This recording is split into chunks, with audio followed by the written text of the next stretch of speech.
You will hear a telephone conversation between a hotel receptionist and a caller making a reservation. Seconds to look at questions 1 to 7.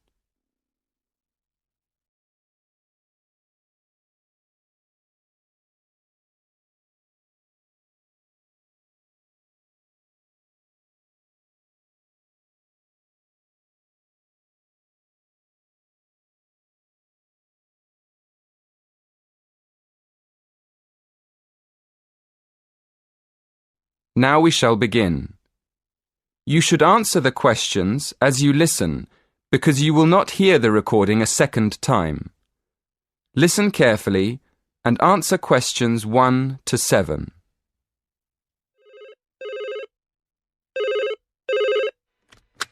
Silver Tulip Hotel, good afternoon. How can I help you? Yes. Good afternoon. I'd like to book a room for next Friday. Certainly, sir. How many nights will you be staying? Just one, please. And would you like a single or double room? A double room, please. A double room. And would you like twin beds or a king-size bed? A king-sized bed, please. Let me see. Yes, we do have a double room available for next Friday. Would you like me to book it for you? Yes, please. Could I have your name, please? Yes, it's Edward Francis. Is that Frances? No, it's Francis.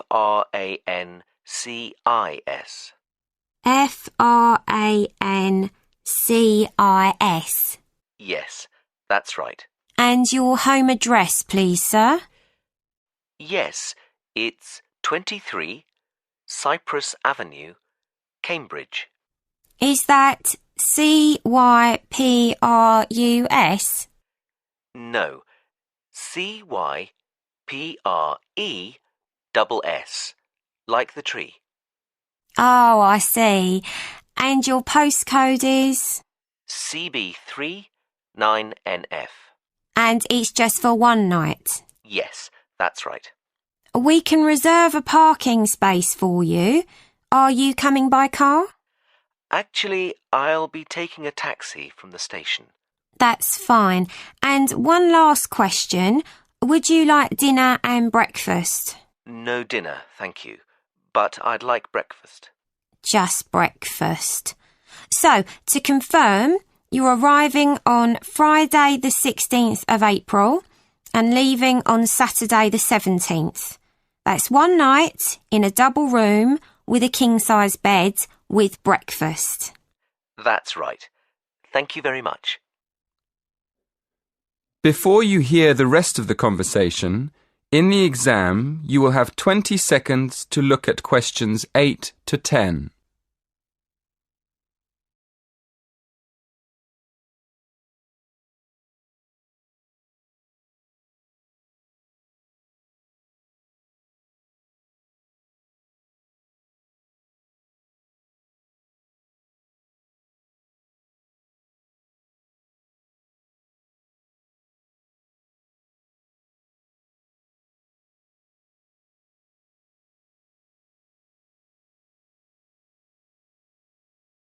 Now listen carefully and answer questions 8 to 10. And could I have your mobile number, please?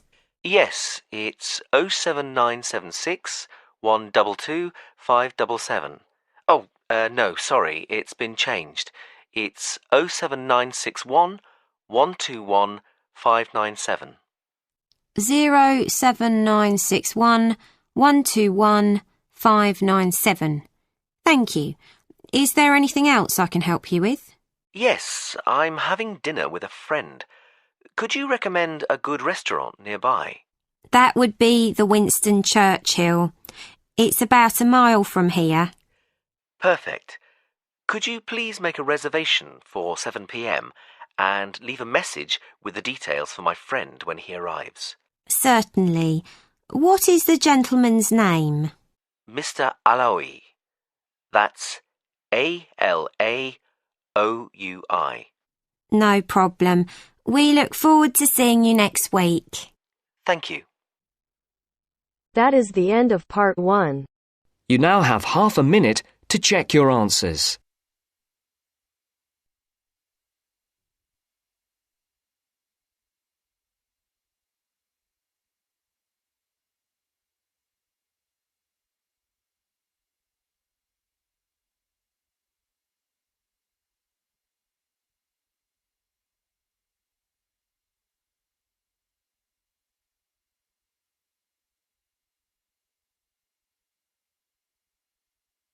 Now turns to part 2. Part 2. You will hear the head teacher of an English primary school talking about the school to a group of parents and visitors. First, you have some time to look at questions 11 to 15.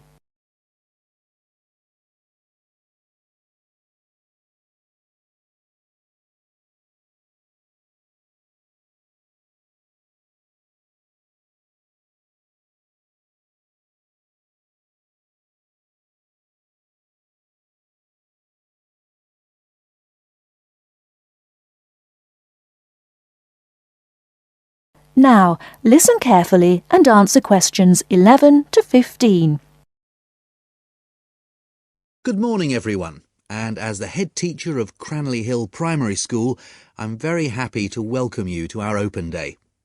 Today, the school is open not just to parents of our pupils, but also to anyone else interested in seeing the school. I'll start by telling you about the school, and after that, you can walk round and see it for yourselves. We take most of our pupils from the two nearby villages of Seabourne and Millthorpe. These were once coal mining villages. There have been coal mines here since the 1830s. When the school was originally established, way back in 1899, almost every child's father worked in the mines. However, the coal mines were closed in 1983, and many people left the area as a result. Nowadays, most of the remaining inhabitants tend to commute to work in the city rather than working locally. At present, the number of students on our rolls is just 90, compared to almost 200 in 1985, due to the decline in the population of the mining villages. And the staff see this as a big bonus because we know each student personally. The school is very involved in the local community, and we are especially proud of our status as Great Britain's first school to be entirely powered by wind energy. This project began several years ago when it was decided that a wind power turbine should be installed in the school field. This now supplies the school with all the electricity we need, and there is also power left over for the villages nearby. The opposite situation to that in the past, when it was the villages which supplied the school with power in the form of coal from the mines. The project has been of enormous benefit to the school in other ways as well. It has allowed exciting learning opportunities about electricity generation, and the turbine has also inspired poetry, art, and even our own song. It also allows teachers to introduce global issues such as carbon dioxide emissions and global warming to the students. I feel it may be irresponsible to burden young children with worries about global issues which are insoluble, but by actually using wind power as a non-polluting, renewable source of energy, instead of using fossil fuels such as oil or gas, we are offering practical solutions to our pupils in their own environment. The school is also extremely involved in other environmental issues. In the last few years, we've developed our school field into what we now call our secret garden, which you will have a chance to explore shortly. Here, the pupils have their own organic vegetable patch, and another special feature of the school is that the vegetables grown here are used in the school kitchens for school lunches, with any extra ones being taken home by the children to share with the community. Before you hear the rest of the talk, you have some time to look at questions 16 to 20.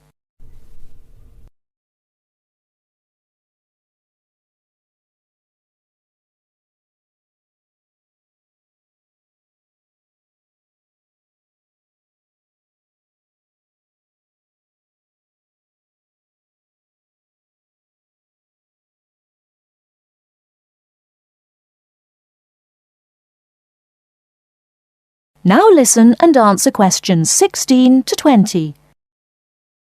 Now, I'd just like to tell you some of the things to look out for as you go round the school site.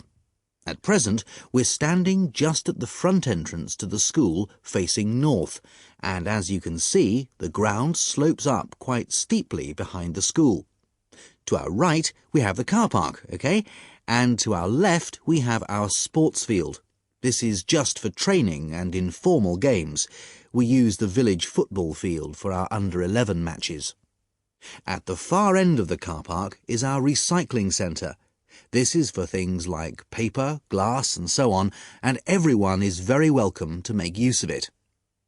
Immediately behind the school to the north, we have the play area. Unfortunately, we had to remove the play equipment, the climbing frame and so on, because it didn't conform to safety regulations. But we do have the treehouse in the middle of that area. That's very popular. Then, at the top end of the play area, you'll find the entrance to the secret garden. The vegetable patch is in the bottom corner, and beyond it, hidden in the trees, we have a pond. The children love this because it attracts all sorts of wildlife, frogs, fish, and lots of birds. I should just mention the trees. There are over 30 different species, all planted by the children. In the middle of the garden, we have what we call the storyteller's chair, and this is where the children come with their teachers and sit on the grass to listen to stories. And finally, at the top end of the secret garden, to the left, is our wind turbine. And as you go round the classrooms, you'll find lots of work done by the children explaining all about how it works and how proud they are of it. Right, now, before we go... That is the end of part 2. You now have half a minute to check your answers.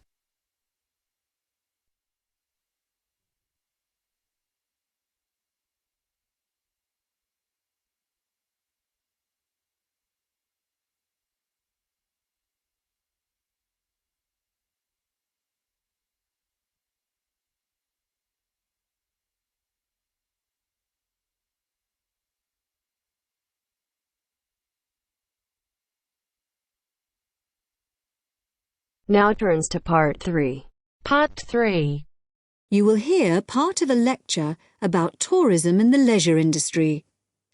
First, you have some time to look at questions 21 to 25.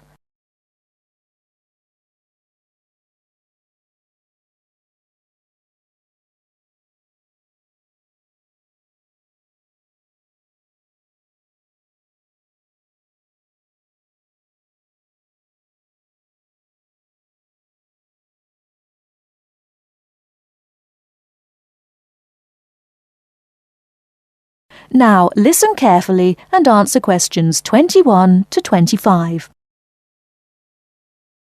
In today's lecture, we'll begin with an overview of the impact of tourism on the societies and cultures of the host area. Then we'll look at some case studies. One model for the socio-cultural impact of tourism has been provided by Doxey. You'll find a reference in your reading list. He called his model the Irridex. That's a contraction of Irritation Index, and it attempts to show how the attitudes of local people to tourists and tourism change over the years. Doxey identifies 4 stages. He calls the first stage euphoria, happiness, because initially the tourists are regarded as a novelty. And because of this, they're welcomed by everyone in the host area. But as well as that, there's another reason for the people in the host community to welcome tourists. Local people realise that tourism brings scope for economic benefits. As tourist development begins to increase, however, local interest in the visitors becomes sectionalised. That means that some sections of the local population become involved with tourists, while others don't. and it is increasingly the case that commercial rather than social factors are influencing relationships between tourists and the host community. People are less interested in the tourists for their own sake. Doxey calls this stage apathy. If development continues to increase, apathy may change to annoyance. What's causing this? Well, development of the tourist area may start to spiral up out of control, and this is often accompanied by congestion, which is going to make life difficult for local people. So the policymakers, the government, the local authorities and so on provide more infrastructure for the area, more roads, more car parks and so on, to try to help cope with the influx of tourists. But the lives of the local people are made increasingly difficult, and in the final stage of the model, annoyance has turned to antagonism and open hostility to the tourists. And now, all the detrimental changes to lifestyles in the host area are, fairly or unfairly, seen as due to the tourists.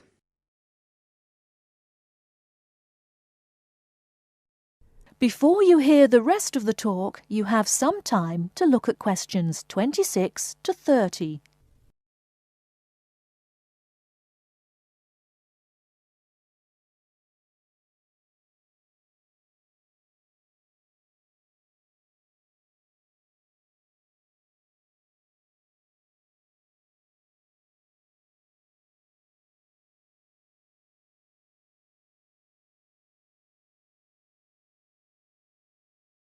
Now listen and answer questions 26 to 30.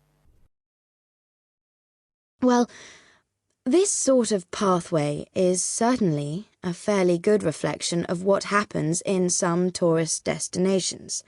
But Doxey's model has drawn a number of criticisms. The most significant is that it suggests a very negative attitude to the socio-cultural effects of tourism. The fact that the model is unidirectional, that it only works in one direction, seems to suggest that decline in the host-visitor relationship is inevitable. Now, in practice, fortunately, things aren't always quite like that. If you look at real situations, you'll see that the relationships between local people and tourists are rather more complicated and prone to greater variation than this model suggests. So the model is really rather oversimplified. In fact, studies have highlighted quite a few positive effects of tourism. For example, Doxey's model doesn't look at the effects on the tourists themselves. They may well benefit from increased understanding of the host society and culture. Then, traditional crafts in the host area may be revitalised because tourism provides new markets, such as the souvenir trade, for example. So, instead of these traditional skills being lost, local people are encouraged to develop them. There may also be more long-lasting changes, which actually lead to the empowerment of both groups and individuals in the host area. For example, tourism creates openings for employment for women, and through giving them a chance to have a personal income, it allows them to become more independent.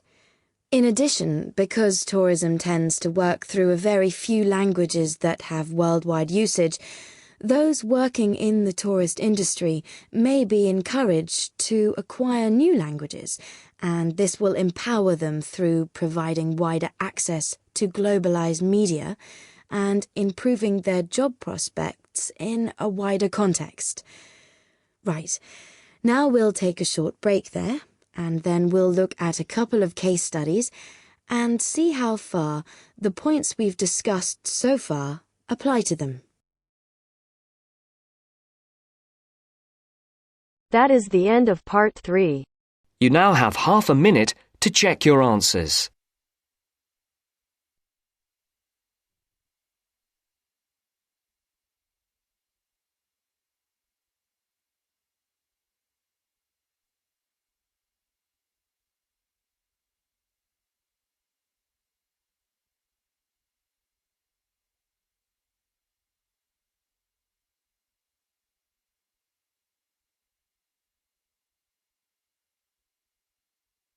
Now turns to part 4. Part 4. Listen to part of a lecture that an architect is giving about the Millennium Dome. Read the summary below before you listen. First, you have some time to look at questions 31 to 40.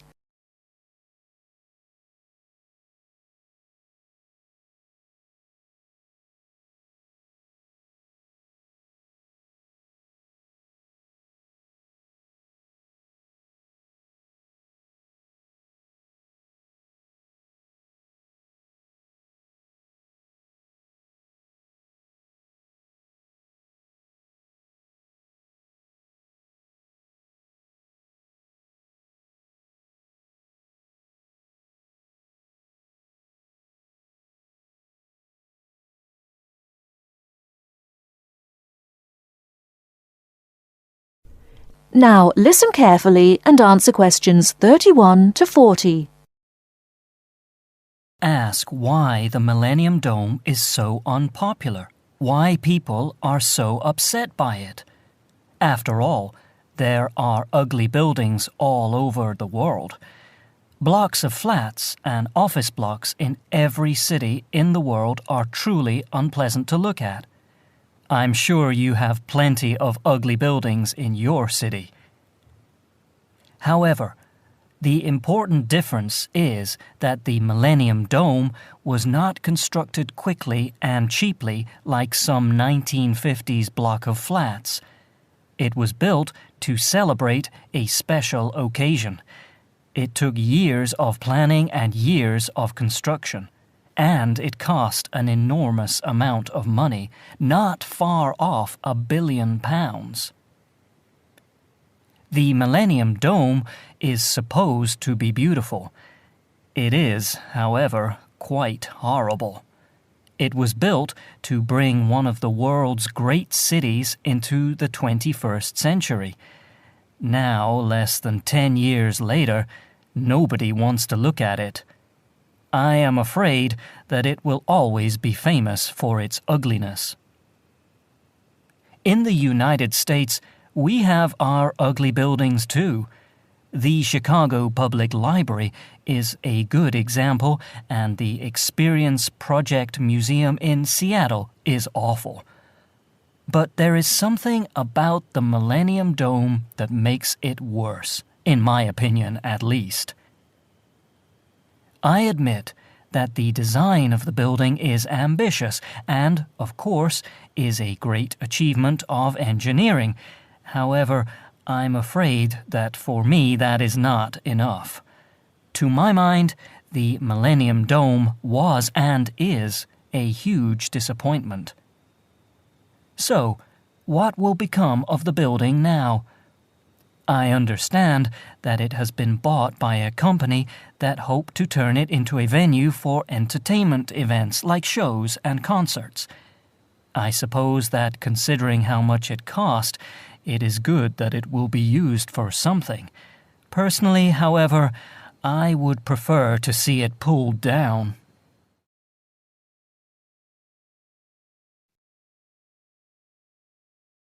That is the end of part 4. You now have half a minute to check your answers.